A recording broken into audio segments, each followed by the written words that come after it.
Shalom peuple de Dieu, bienvenue à ces moments. Nous bénissons le Seigneur pour votre présence. Vous nous suivez en présentiel ici, tout comme en ligne. Que la main du Seigneur vous localise, que la main de Dieu soit avec vous. Prions pour commencer notre moment d'exhortation. Père de gloire, nous te disons merci parce que tu nous as réunis ici pour un but. Et je crois au Dieu que au travers de ce message, quelqu'un sera fortement béni. Seigneur, oh Dieu, je le recommande entre tes saintes mains. Je bénis cette parole, je bénis cette nourriture. Seigneur, oh Dieu, afin que toute personne qui tombera sur cette prédication, sur cette exhortation, soit richement bénie. J'ai prié en même temps pour ceux qui nous suivent et qui sont malades, pour ceux qui nous suivent et qui ont des problèmes. Ils ont des problèmes de santé, des problèmes de finances, des problèmes de stabilité. Je prie au Père que tu puisses le localiser et que tu puisses le faire du bien au nom de Jésus. Amen. Alors, nous sommes en train de parler sur un merveilleux thème que j'ai intitulé les 6 vérités liées à Jean 5. Les 6 vérités liées à Jean 5. Nous sommes dans Jean chapitre 5. On va lire au nom de Jésus. Après cela, il y eut une fête de Juifs et Jésus monta à Jérusalem. Verset 2. Or, à Jérusalem, près de la porte des brebis, il y a une piscine qui s'appelle en hébreu Bethesda et qui a 5 portiques. Le verset 3. Sous ces portiques étaient couchés un grand nombre de malades, des aveugles, de boiteux, des paralytiques qui attendaient les mouvements de l'eau. Car un ange descendait de temps en temps dans la piscine et agitait l'eau. Et c'est lui qui descendait le premier après que l'eau avait été agitée était guéri, quelle que fût sa maladie. Le verset 5 dit, là s'est trouvé un homme malade depuis 38 ans. J'aimerais que tu soulignes ça. Depuis 38 ans. Verset 6, Jésus l'ayant vu coucher, sachant qu'il était malade depuis longtemps, lui dit, veux-tu être guéri? Le malade lui répondit, Seigneur, je n'ai personne pour me jeter dans la piscine quand l'eau est agitée et pendant que j'y vais, un autre descend avant moi. Le verset 8 dit, lève-toi, lui dit Jésus, prends ton lit et marche. Le verset 9, aussitôt cet homme fut guéri, il prit son lit et marcha. Alléluia, quelle merveilleuse histoire. Je pense que, bien aimés, nous connaissons tous cette histoire.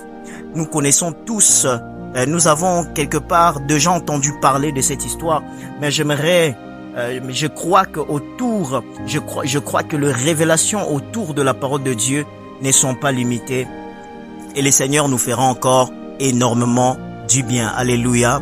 Alléluia. Alors la première des choses, pour un petit rappel, la première des choses dans cette histoire, c'est qu'il s'agit principalement de 3 acteurs. Alléluia. Personnellement, je vois 3 acteurs. Je vois premièrement Jésus, je vois deuxièmement l'ange et je vois troisièmement l'homme qui est en difficulté, c'est-à-dire le malade. Alléluia. Et la deuxième des choses, la deuxième information que j'ai ici, c'est qu'il s'agit d'un lieu précis. Alléluia. On nous parle d'un lieu précis, on nous parle de Jérusalem. Et nous devons retenir, nous devons noter, nous devons notifier. Si on est en train d'écrire, nous devons écrire que Jérusalem était un lieu de rencontre. Jérusalem était un lieu où un lieu de célébration, un lieu où on célébrait les différentes fêtes. Nous le savons bien, c'est à Jérusalem même que les Juifs célébraient même la Pâque. Alléluia. Et quand on voit dans Jean chapitre 5, le verset 1 qu'on venait de lire, la Bible est en train de dire, il eut une fête de Juifs. Donc on parle de Jérusalem justement parce qu'il y a une fête de Juifs. Alléluia. Et la troisième des choses, c'est que il s'agit ici d'un temps précis. Jean chapitre 5, verset 1. La Bible déclare que c'est pendant la fête. Alléluia, c'est pendant la fête. Donc c'était pendant la fête que cette histoire, que ces événements s'est passé.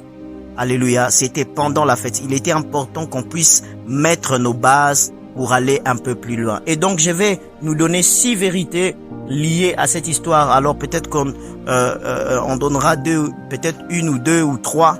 Et prochainement nous allons encore aller de l'avant. Et j'aimerais déjà notifier sur une chose, c'est que l'homme malade avait fait 38 ans à cet endroit sans guérison. Alléluia.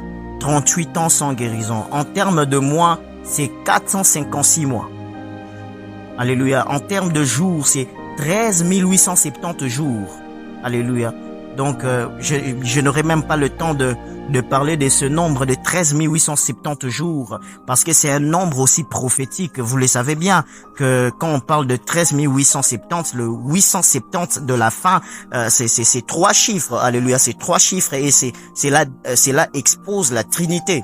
Alléluia, c'est là expose la Trinité. Et quand on parle du 13 qui est au début, le 3 qui suit le 1, c'est aussi la Trinité, mais spécialement, particulièrement, ça parle de Christ. Alléluia. Parce que le 1, c'est l'homme malade. Et donc, j'aimerais en fait dire, c'est que Jésus était les 3 qui manquaient dans 13 870 jours pour que l'homme malade soit guéri. Alléluia. Alléluia. Jésus était ces 3-là. Bon, je vais aller plus vite.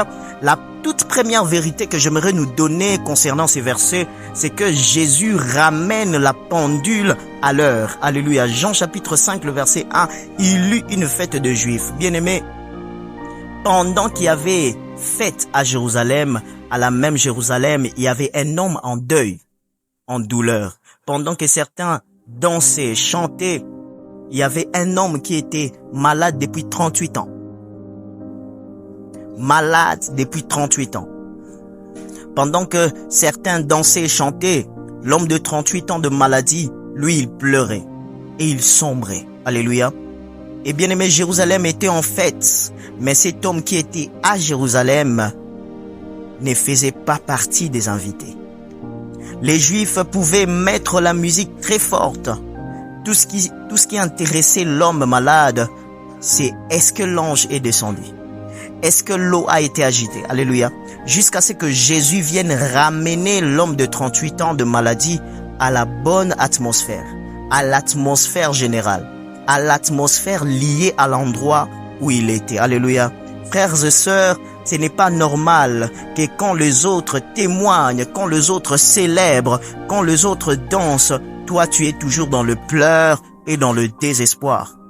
Alléluia. Le Seigneur m'envoie pour te dire, il est temps que ça change. Il est temps que ça change. Il est temps que ça change. Ce n'est pas normal que les amis avec qui vous avez étudié ont évolué. Ils ont maintenant des entreprises. Ils ont maintenant des choses qu'ils font. Ils ont maintenant des parcelles. Ils ont maintenant ceci. Mais toi, tu es toujours en train de sombrer. Le Seigneur m'envoie pour des personnes comme ça, pour leur dire qu'il est temps que ces choses change, et je crois au nom de Jésus que ça change. Sous l'onction de ma voix, je déclare et je décrète que ça change aujourd'hui. Si les autres sont dans la fête, toi aussi tu fais partie de ceux qui seront à la fête. Ton tour de monter est arrivé.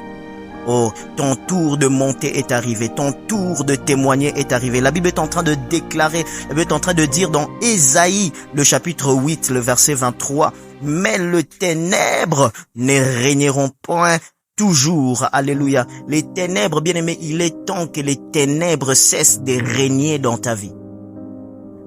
Il est temps que les choses commencent à bouger et à marcher. Il est temps que la mort puisse quitter ta vie. Alléluia. Et je déclare que c'est ainsi au nom de Jésus. La Bible est en train de dire dans Ésaïe chapitre 60, le verset 1, « Lève-toi, sois éclairé car ta lumière arrive. » Je déclare à une femme qui est en train de sombrer. Je déclare à un homme qui est en train de souffrir, de peiner. Je déclare que ta lumière arrive. Ta lumière arrive au nom de Jésus-Christ de Nazareth. J'ai pris que Dieu ramène ta pendule à l'heure.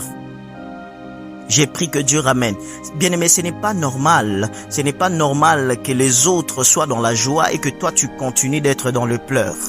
Alléluia. C'est comme si c'est quand les autres sont à 6 heures, toi tu es à 0 heure. Quand les autres sont à 20 heures, toi tu es à 3 heures. Alléluia. Bien-aimé, j'ai pris que Dieu ramène la pendule à l'heure. Si les autres, leurs noms ont été retenus dans cette entreprise, toi aussi ton nom sera retenu. Dans la liste de ceux qui vont partir dans ce pays-là, je prie que toi aussi tu fasses partie. Dans la liste de ceux qui seront retenus dans cette entreprise, je prie que ton nom aussi soit dedans.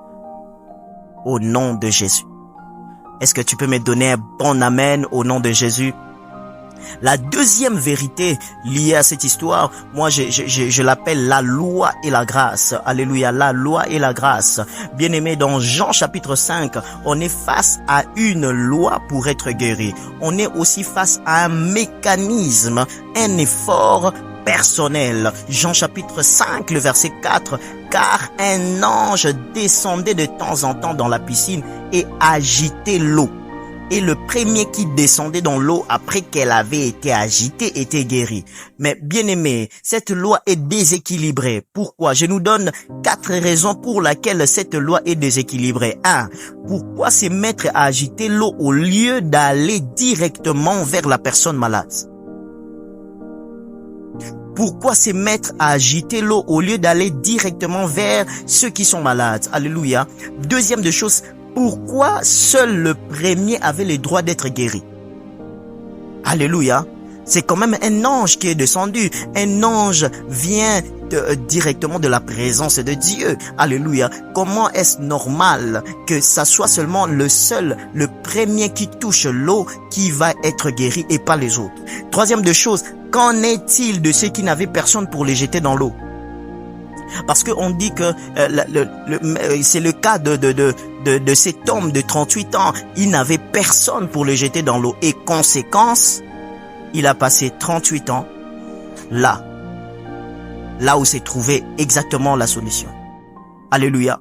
Cette loi, cet fonctionnement, cette manière de faire était déséquilibrée. Et la quatrième chose, et qu'en est-il de ceux qui pouvaient se placer tout près de la piscine? Alléluia. Il y avait aussi, c'était aussi possible que certaines se placent tout près, de façon à ce que quand l'ange descend, que lui soit le premier.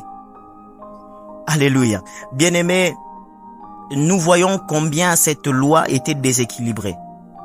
Et si cet fonctionnement ou cette loi était efficace, je pense qu'on n'allait pas trouver cet homme malade depuis 38 ans à cet endroit.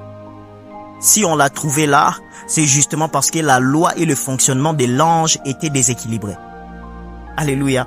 Mais voici la bonne nouvelle que j'ai pour nous ce soir ou ce matin, ça dépend de l'heure auquel vous nous suivez.